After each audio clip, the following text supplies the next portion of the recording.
feel, and act that has practical implications for how you should live your life, particularly at work. This research says a lot about how to motivate yourself to get work done, to learn the new skills that are required for your job, and to deal with your colleagues, clients, and customers. It can explain why you work the way you do. It can also suggest strategies to help you avoid blind alleys at work and recover faster from your mistakes. So, let's get started. Making the most of your career. A big problem with the word success is that it's a noun. When you say someone is a success, you're placing them in the category of successful people. Psychologists have found that when you categorize someone like this, you assume that they have some essence that makes them belong in that category. This makes sense for some categories, such as animals. It's reasonable to assume that something is a cat if it has some essence of a cat, cat DNA, for example. It makes less sense when applied to people, but we still do it. We assume that Fran is a painter, not just because she paints, but because she has some deep quality that makes her fit that category. Jesse is anxious because he has some quality that makes him an anxious person. Likewise, when we think of someone as a success, you assume that they have an essential quality that makes them successful. You may worry that you don't have that quality, and thus that you may not be able to excel. If you leave behind the noun and move to a verb, succeed, everything changes. The primary function of verbs is to refer to actions. Success is a series of actions that culminate in achieving desired outcomes. It requires continual effort to improve.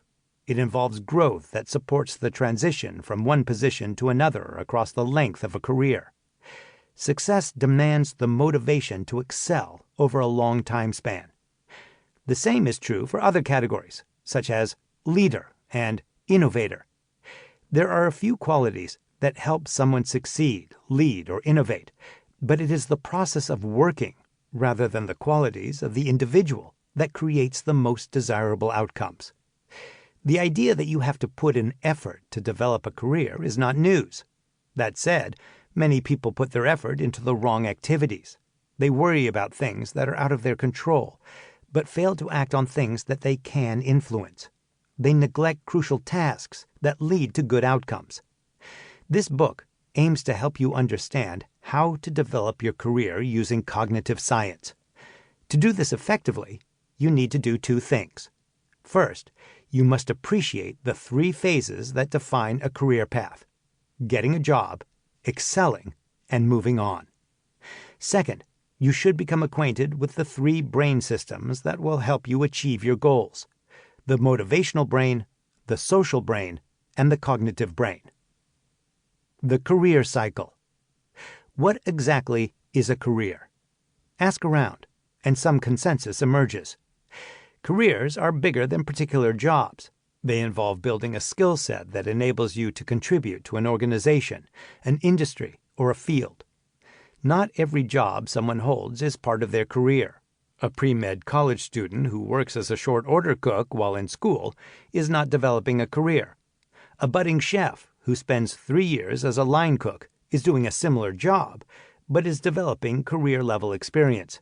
Although people can often identify the threads of their careers, it's actually quite difficult to precisely define what a career entails. In fact, the Bureau of Labor Statistics keeps track of the number of jobs people have over a lifetime, but not the number of careers. Part of the problem in defining your career is that often it becomes clear only when you look back over your life. As you are moving forward, living your life, it may not be obvious that you have switched careers. For example, after going to graduate school in psychology at the University of Illinois, I was a faculty member at Northwestern University, at Columbia University, and finally at the University of Texas, where I am today. From this standpoint, it might seem that I had 3 jobs, but 1 career, as a professor. Yet there are other ways of looking at this same situation. From the start of graduate school until about my 10th year at the University of Texas, my primary focus was on doing basic research for publication in academic journals.